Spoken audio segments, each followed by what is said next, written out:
sé qué decir. Tú me das el valor para poder seguir. Has borrado tú mis miedos. Tú me das vida, eres mi consuelo.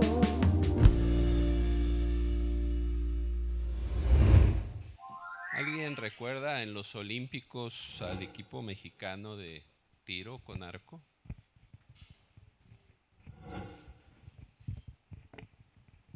El equipo mexicano llegó a pelear varios lugares de medallas, pero fallaron los últimos tiros. ¿Ustedes saben cuál es el significado de la palabra pecado? Como estos arqueros. Es cuando tú tiras a un blanco y no aciertas. Se dice que el pecado es cuando erramos del blanco, de ese terreno donde están las cosas de Dios. Y me gustaría compartirles hoy, empezamos hace unas semanas a hablar acerca de que la mayoría de nuestros pecados surgen de una mentira. Y quiero hablarles hoy acerca de cómo se origina el pecado. Muy bien, entonces decíamos que detrás de cada pecado hay una mentira que estoy creyendo, algún impulso, un mal hábito, etc. En el pueblo judío se dice que hay tres tipos básicos o tres niveles de pecado. El primero, shatá, que es cuando desconoces algo. Tú no sabías que eso estaba mal.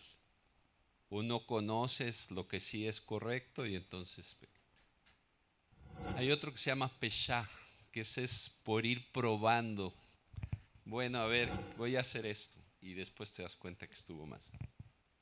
Y el tercero, que desafortunadamente tiene el nombre de una marca conocida en México, se llama Avon.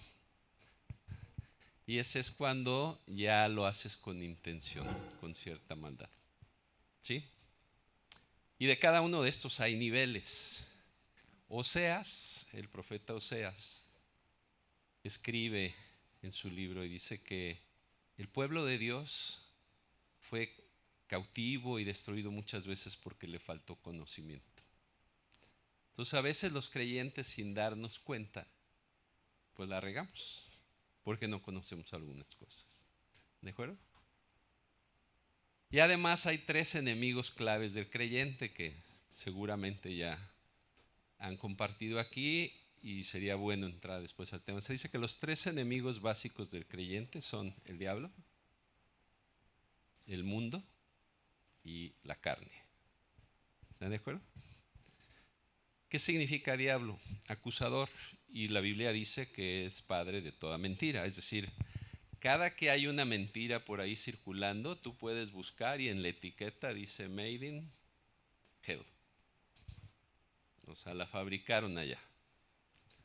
El mundo no es el globo terráqueo, el planeta Tierra, sino se refiere a todo ese sistema de cosas contrarias a Dios, que no toman en cuenta a Dios.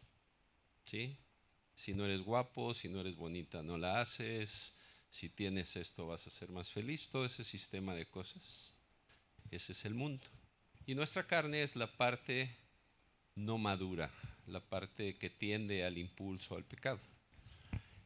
Y pues entre estos tres, el padre de toda mentira, el diablo, digo el mundo que está lleno de mentiras que se han sembrado, y nuestra carne que nos lleva a sentir o a pensar cosas erróneas, pues es como pecamos. Y si no tenemos un buen conocimiento, pues entonces ahí comenzamos a perder la batalla. Y la batalla espiritual es en nuestra mente y en nuestro corazón. Entonces constantemente somos bombardeados o por mentiras que nos siembran. O sea, pues yo creo que ninguno de nosotros hemos visto a alguien que se parezca al diablo agrediéndonos con algo para herirnos, ¿verdad? No es así como trabaja. Siembra mentiras. O la siembra en los medios de la comunicación, en las noticias, en la cultura.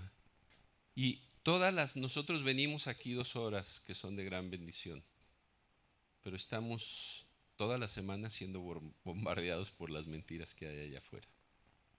Y si no conocemos la palabra de Dios, pues entonces es muy fácil que caigamos en shatá, en regarla, en no darle al blanco por desconocimiento.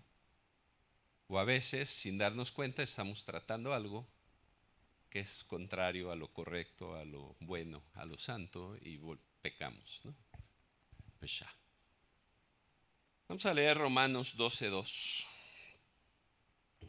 Dice: no os conforméis a este siglo, sino transformaos por medio de la renovación de vuestro entendimiento. Es decir, vamos cambiando lo que entendemos y cómo entendemos, y va a suceder algo para que comprobéis cuál sea la buena voluntad de Dios, agradable y perfecta.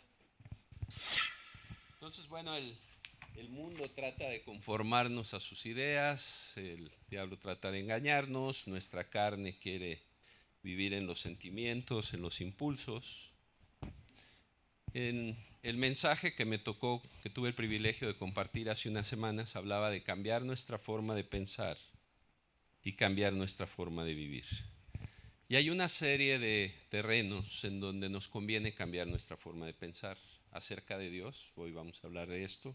Acerca de nosotros mismos, iniciamos la sesión anterior, acerca de la iglesia, etcétera, porque hay muchas pequeñas mentiras que aún los creyentes, aún los nacidos de nuevo, a veces creemos y nos llevan a fallar.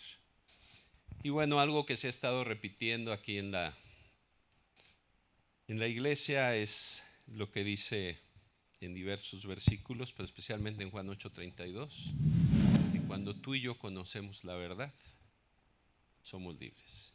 Y la verdad es Jesucristo. Ese es el primer paso. Hay que conocer a Cristo. Y el siguiente paso es conocer la verdad de Dios, la verdad de su palabra, para liberarnos. ¿Sí? Entonces, cambia tu manera de ser y de pensar para que compruebes la buena voluntad de Dios, agradable y perfecta. Y hoy vamos a hablar de cambiar nuestra forma de pensar acerca de Dios. Y el primer punto que quiero compartir con ustedes, en ocasiones tú tienes conversaciones con otros creyentes, con personas de la familia, como nos compartían, y de repente muchas personas mencionan a Dios, pero hay un principio que dice que no todos los que hablan de Dios hablan del mismo Dios. ¿Estás de acuerdo? Entonces tú puedes estar hablando con alguien y dices que yo ya le pedí a Dios. ¿Quién sabe a qué Dios? Culturalmente antes y ahora, pues si tú ves países musulmanes, orientales, etcétera, pues tienen diferentes dioses. Pero aún entre nosotros, con la familia, cuando hablamos de Dios, no hablamos del mismo Dios. Y es importante que tengamos la base de en cuál es el Dios en el que creemos nosotros. Entonces, no es el mismo Dios. Se dice que el nombre de Dios es como una caja. Que cuando tú empiezas a oír de Dios, de pequeño te hablan, te dicen algo de Dios. Es que a Dios no le gusta eso. Es que pórtate bien porque Dios tal cosa. ¿Sí han oído? Y tú empiezas a oír de Dios. Y cada persona, el concepto de Dios es como una caja que tú y yo tenemos que ir llenando. Y la idea es que tú y yo lo llenemos con la verdad. ¿Sí? Entonces, primer punto es, cuando hablamos de Dios, no siempre hablamos del mismo Dios. ¿Cómo necesitamos tener un concepto correcto de Dios? A través de la palabra. Si vamos a leer Romanos 15:4, ahí cerquita de donde estaban los que están en su Biblia tradicional, y pues en el digital no hay problema, ¿verdad? Dice: porque las cosas que se escribieron antes para nuestra enseñanza se escribieron, a fin de que por la paciencia y la consolación de las Escrituras tengamos esperanza. Cuando Dios fue dándole forma a la Biblia, guiando a los hombres de Dios a escribir esta palabra segura, nos tenía en mente a nosotros. Dijo, yo quiero que ellos sean enseñados y que tengan esperanza, pero una esperanza cierta. Porque hay muchos tipos de esperanzas. Hay quien espera sacarse la lotería, hay quien espera en la suerte, hay quien espere. Pero nosotros tenemos esperanza en lo que Dios promete, en lo que Dios ofrece. Y en Deuteronomio 29:29, que es fácil recordarlo porque pues los dos son 29, dice, las cosas secretas pertenecen a Jehová nuestro Dios, mas las reveladas son para nosotros y para nuestros hijos. Entonces todo lo que Dios reveló, que fue bastante, del pasado, útil para el presente, para el futuro, es para que lo usemos para nuestro bien. Entonces vamos a basarnos en la palabra de Dios para nuestro concepto de Dios. Y es muy curioso porque en el mundo hay muchas personas que dicen, pues que no hay Dios, ¿verdad? ¿Sí han oído eso? Me acompañan a Génesis 1:26. Dice, entonces dijo Dios, hagamos al hombre a nuestra imagen, conforme a nuestra semejanza. Y agrega, y señoreen en los peces del mar, en las aves de los cielos, en las bestias, en toda la tierra, en todo animal que se arrastre sobre la tierra. Y enfatiza en el 27, y creó Dios al hombre, a imagen de Dios lo creó, varón y hembra los creó. O sea, creo que está claro que Dios creó al hombre. ¿Sí? ¿Cuál es el problema? Que el hombre también ha creado su propio Dios. Y entonces tenemos ideas de Dios que son erróneas, o aún los creyentes, se dice que los creyentes hemos escrito el Evangelio o nuestra porción del Antiguo Testamento, porque nos vamos quedando nada más con las cosas que nos gustan. Y entonces a veces no tenemos una visión real de Dios, sino hemos creado nuestra propia visión de Dios, nuestro Evangelio. Entonces no hablamos del mismo Dios y a veces nosotros creamos nuestro Dios, la gente del mundo tiene su idea de Dios pero la idea es ver lo que dice Dios de sí mismo. La idea es quién dice Dios que es. Y lo primero que les voy a pedir que leamos Deuteronomio 6:4. Dice, oye Israel, Jehová nuestro Dios, Jehová uno es. Este es uno de los versículos principales del pueblo judío. ¿Sí? Manda Shema, ¿verdad? Y ahí dice que Dios es uno, pero en Génesis 1:26 acabamos de leer, hagamos al hombre a nuestra imagen y semejanza. Entonces podríamos decir que Dios es uno y es tres. El Padre, el Hijo y el Espíritu Santo. Esto, sin duda, quita una creencia errónea que hay en el mundo, una de las tantas creencias erróneas de Dios, que Dios es como una energía que está en todos lados. ¿Sí han oído eso? Y la Biblia dice, no, Dios es un ser, es una persona y a la vez habla de que es tres personas. También cuando bautizan a Jesús, ¿recuerdan el pasaje? Dice que estaba bautizando Juan a Jesús y ahí estaba el Hijo siendo bautizado y desde el cielo una palabra que decía, este es mi Hijo amado en el cual tengo complacencia, el Padre, y al mismo tiempo se veía descender al Espíritu Santo como paloma. ¿Están de acuerdo? Tres. Y en las cartas de Pablo constantemente habla del Padre, del Hijo y del Espíritu Santo. Entonces, Dios es alguien tangible y ahorita vamos a entrar a ese detalle. Dios es el que es. Entonces Dios es una energía, perdón, se me pasó a mencionarles, primero vamos a hablar de lo que Dios no es, de algunos mitos. Dios no es una energía, Dios es un ser, es una persona y es tres. La otra, Dios no es un policía cósmico. Muchos creyentes incluso llegan a pensar eso. como si Dios está viendo qué hacemos y cuando hacemos algo mal, nos castiga.